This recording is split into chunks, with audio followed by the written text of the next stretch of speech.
Hello, everyone. There's so many buttons to push. Okay, I think we're officially live now. Today we are doing story time. I have Shelton in his favorite little blanket right now. So until when we get everyone on, I can bring him out because it takes a little while for him to get used to everyone. So he's just kind of simmering. Today we are doing snakes and crocs and other reptiles.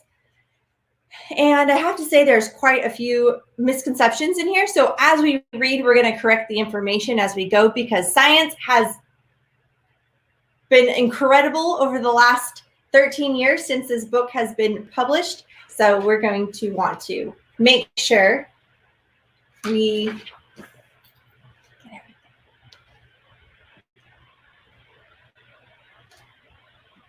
Okay. So let's see. Today we're doing snakes and crocs and other reptiles. Let's see if Shelton is ready. There he is. So Shelton is a very special type of lizard. You see him? He is called a legless lizard. And he doesn't really like being outside of his blanket. So we're going to just try to open him up a little bit so you guys can see him. I'm just going to tilt this down just a wee bit. So this is Shelton. He is a scheltopusik. He is not a snake. He is a lizard. And the way you can tell the difference between the two is one, not that you should get very close to them, but the scheltopusiks, the legless lizards, all lizards have eyelids. And so you'll be able to see those eyelids. You'll see him sleep. It's the cutest thing. And he also has ear holes on the side of his ear, on the side of his head.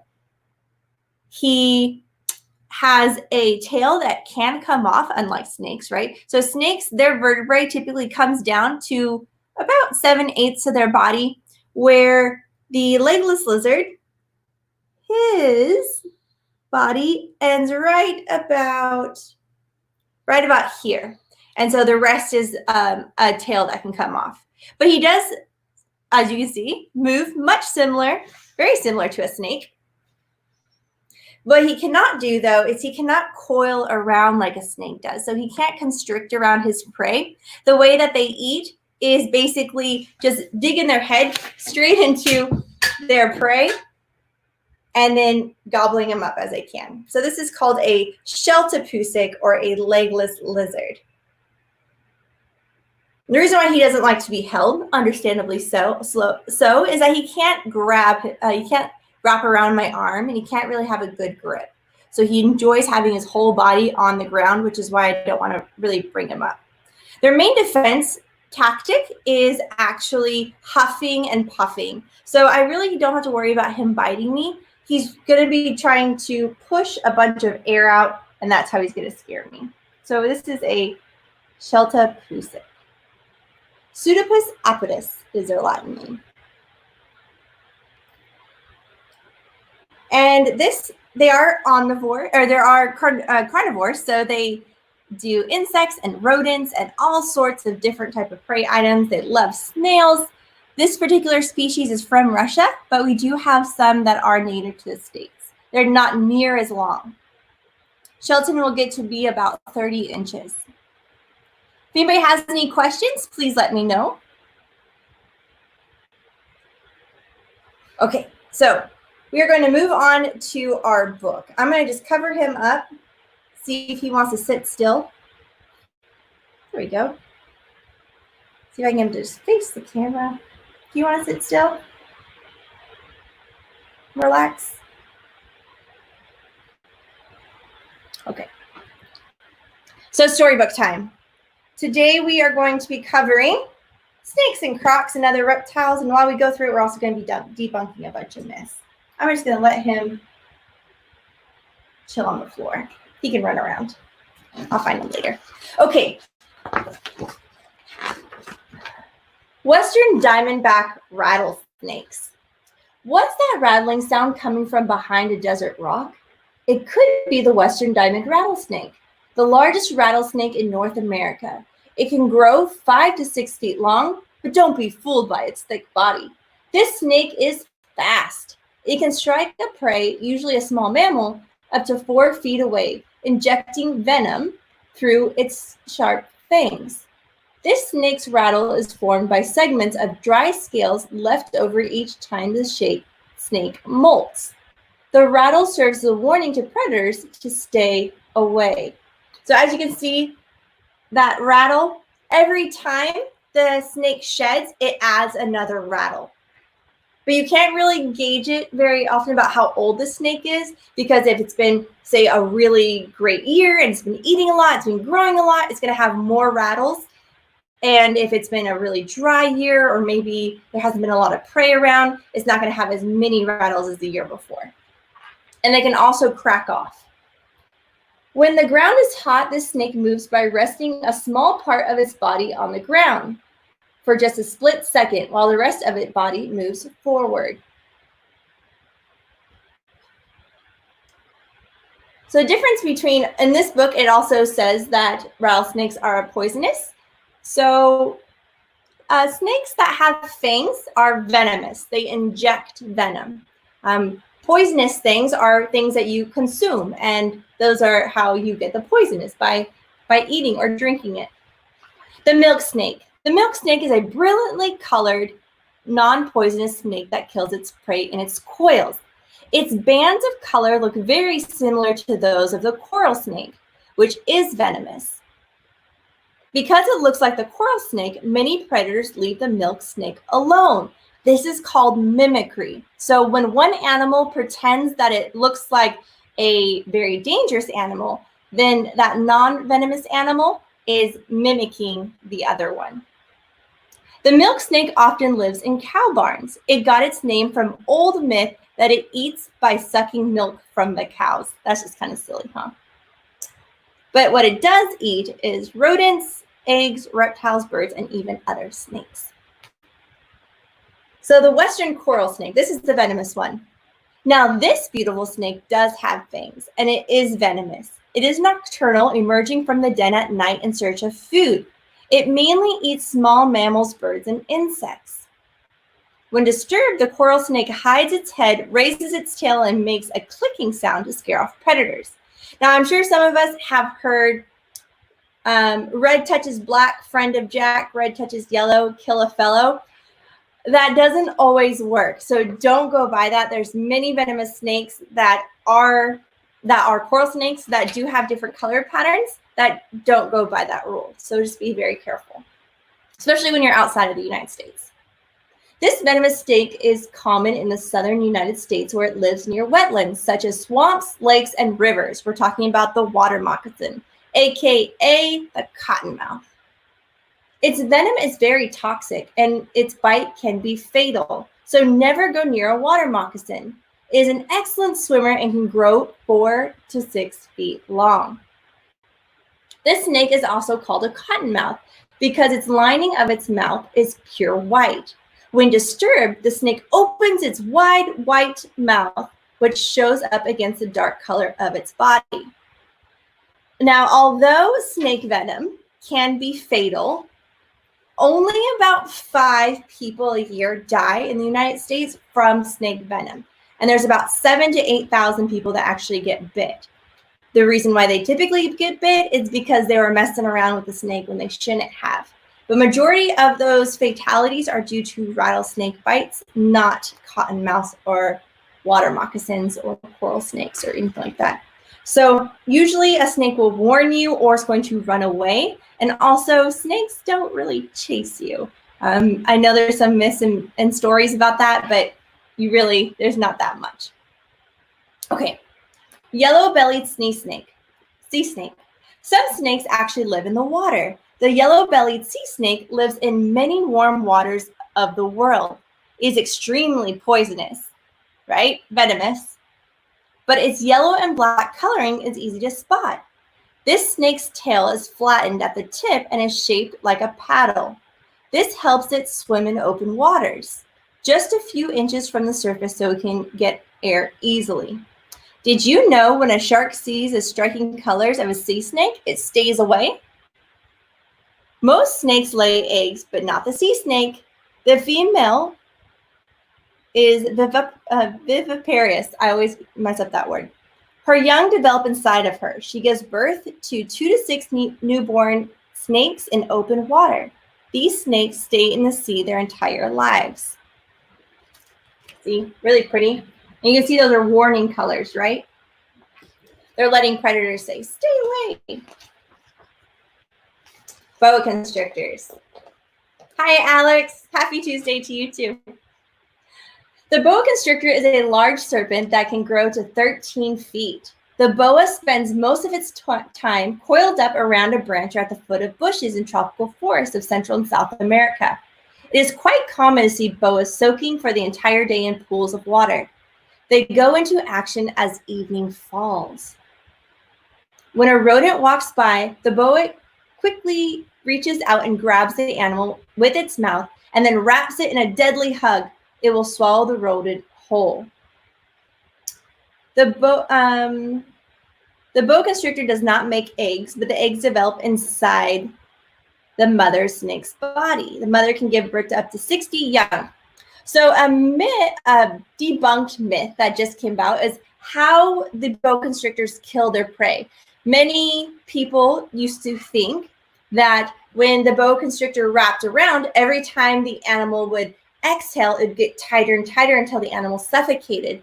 But now research has shown that it actually causes circulatory arrest because the constriction and that hug is so tight that it prevents blood from really going anywhere. And when there's no blood, that means there's no oxygen going to the cells and especially the heart. And so things start not functioning the way they should. So they actually die from circulatory arrest or cardiac arrest, not suffocation. Anaconda. The anaconda is one of the largest serpents in the world. Some anacondas grow up to 36 feet long, and some have been cited to be even longer. I'm not sure about that one. The anaconda live alone in the swamps or on the river banks of South America, spending much of its time coiled up on low branches or deep in the pond waters. Like the python and boa, it is a constrictor. As the prey approaches, the snake grabs the animal with its fangs and drags it into the water. This snake has no teeth, so it cannot chew, but it can open its mouth very wide and swallow its prey. We do know that they do have teeth. They're just very small, but they can hold on very tight. The king cobra. Oh, you guys want to see the pictures? Of course. Very pretty. The king cobra is the largest, it says poisonous, but we know it is venomous snake in the world, reaching over 18 feet long. Like other cobras, the king cobra flexes its neck bones and widens the skin on its neck into a hood to scare predators. That is something that's so cool. I wish I had a picture to show you, but the hood of a cobra is actually caused by its basic rib cage that expands out and then the folds of skin come out. When it does strike, it hisses loudly. The king cobra has short grooved teeth that inject poison, venom, into its victim. This venom can kill a human in 15 minutes. Did you know in Burma, the king cobra takes part in the snake dance? The snake is distracted or charmed by the dancer's hands.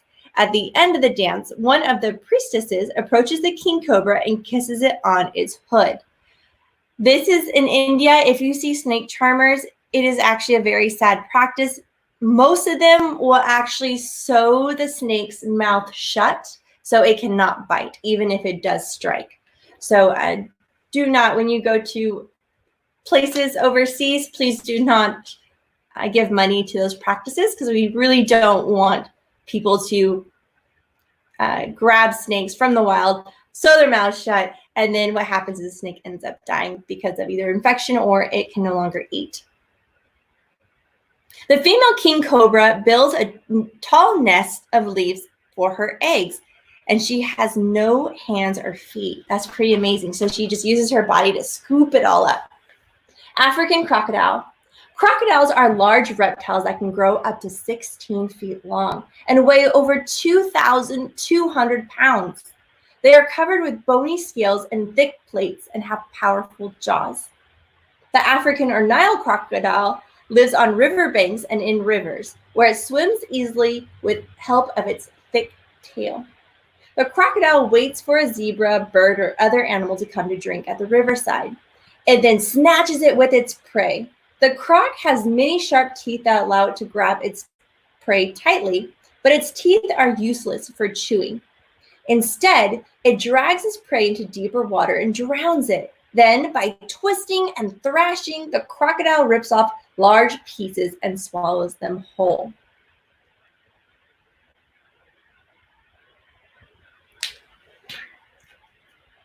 Baby crocodiles.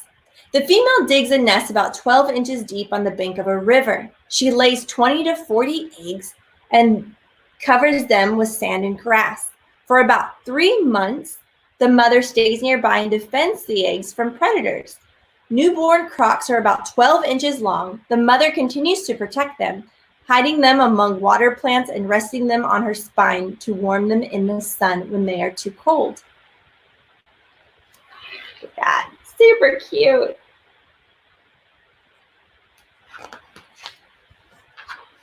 American crocodile.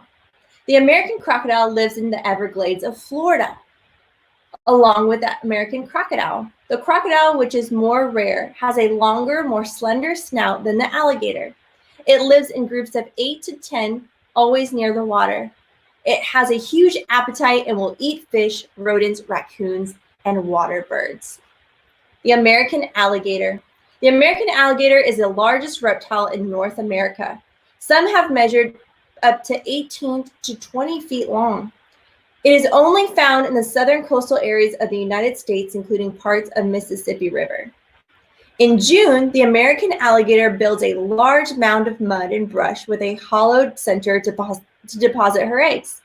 She will lay about 45 eggs. At birth, the young are about 10 inches long, and the young will stay with their mother for about 3 years. I'm not sure about those facts, but we'll go with it. Spectacled caiman. This caiman lives along the banks of rivers, lakes, and swamps in Central and South America. It is a large reptile that grows up to 10 feet long and can weigh up to 650 pounds. The caiman has partly webbed front feet that help it swim. It has 2 bony crests around its eyes that make it look like it's wearing sunglasses. The spectacled caiman has only 2 predators, the jaguar and the anaconda. When the young caimans hatch, they screech gently. This alerts their mother, who has stayed near the eggs. And that's with a lot of crocodilians.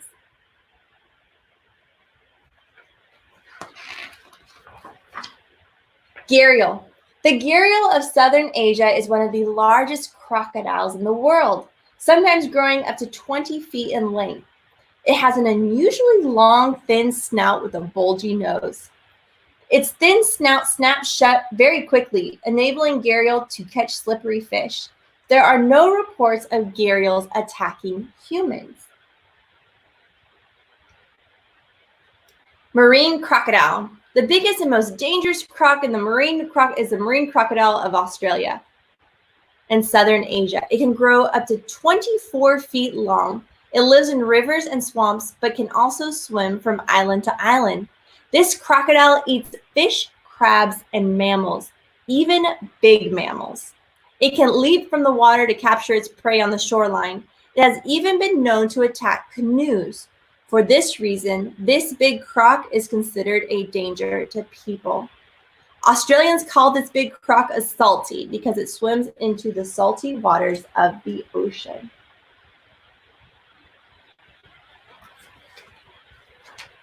Shelton is just cruising around. Galapagos tortoise. The biggest turtles in the world are the giant tortoises of the Galapagos, which is off the coast of South America. They can grow to 5 feet long and weigh 200 pounds. Each island has a slightly different species of giant tortoise, each with a different shell. How do such huge reptiles get to these little islands? That is a mystery. Some scientists think they drifted from the mainland, clinging to fallen trees that floated into the ocean. This happened millions of years ago. The tortoises landed on the islands with a lot of plants to eat and no predators. No wonder they grew so large. They will also live a very long time, up to 150 years. The mata mata turtle. This is one of my favorite turtles. They always look like they're smiling. The mata mata is a very strange looking turtle. It has a long, flat neck covered in wrinkly skin with warts and fringes. It is 8 to 14 inches long and weighs 1 to 3.5 pounds. In the water, this turtle looks like a big piece of wood or rock covered in algae. It can stay underwater all day waiting for food. It breathes through its long, thin, tube-like snout that reaches to the surface. When the prey wanders near, the mata mata opens his mouth and sucks its victim straight into. So there's a Galapagos. Oh, where are we going? And there's a little mata mata.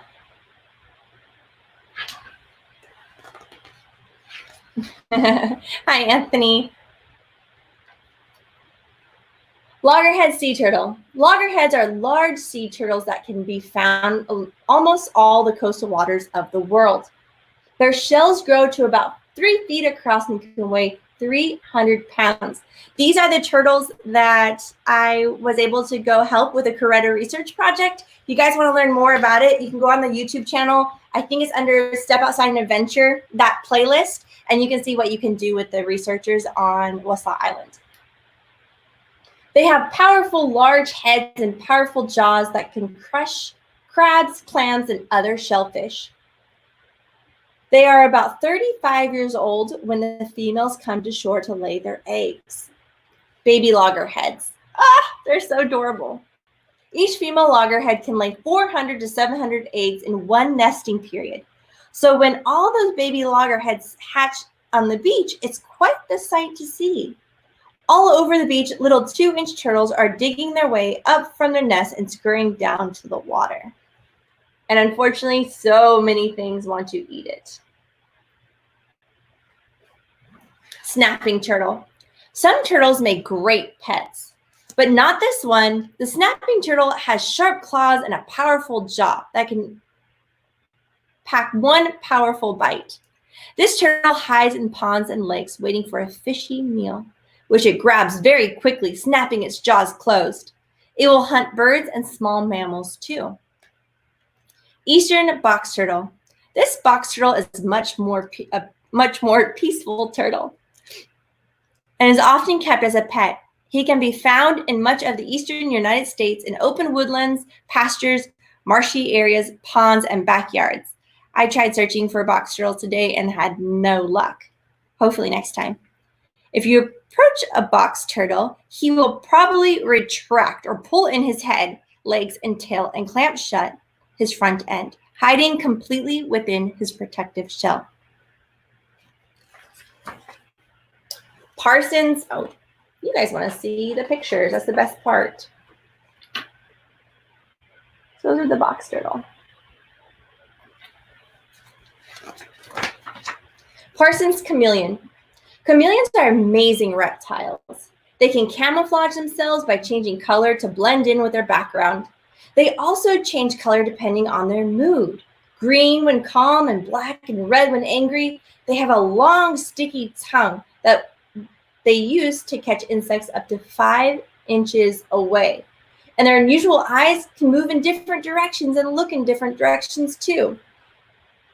Most chameleons live in Madagascar. The biggest can grow up to 30 inches long, the smallest only 1 inch long. Jackson's chameleon have 3 horns on their head. They also have a very, very, very sticky saliva, about 4 times the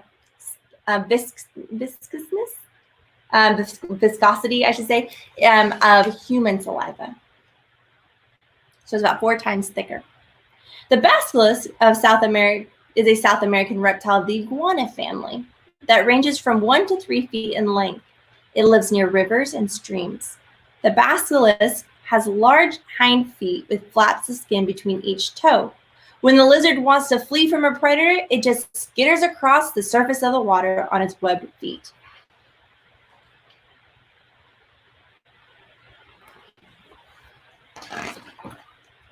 Gila monster. The Gila monster is the biggest lizard in North America. It is 18 to 24 inches long and lives in dry desert areas. It really is a beautiful lizard. But stay away from this one. It is one of the few venomous lizards in the world. Horned toad. The horned toad is not a toad at all, but a lizard. In fact, its proper name is the horned lizard. This little 3 to 8 inch dragon lives in dry western areas of the United States and Mexico. It is able to change its color from yellow to gray to reddish in order to blend in with rocks and sand, and it loves to eat ants. When startled by predators, the horned toad spurts blood from the corners of its eyes. They are really cool lizards. I wish we had more around. The Galapagos iguana, one animal I hope to see in the wild one day. The iguanas at the Galapagos Islands are quite large. The land iguanas grow to 3.5 feet, and the marine iguanas grow to 5.5 feet. And it's so cool because they jump in the water, and they swim down to the rocks, and they eat the algae. It is amazing. Marine iguanas are the only iguanas in the world to swim underwater in search for food. They can dive up to 35 feet. And when they come up, because they probably have sucked in so much air while they were eating the algae, they will snort out the salt. They have glands that filter the salt, and they sneeze the salt right out. So it's like a salty snot. It's a salty snot. Land iguanas. The land iguana does not venture into the water. It warms itself in the sun and digs dens in the earth when it needs to cool off. It munches on fruit, buds, and leaves. Its favorite food is the prickly pear. It even eats the sharp needles.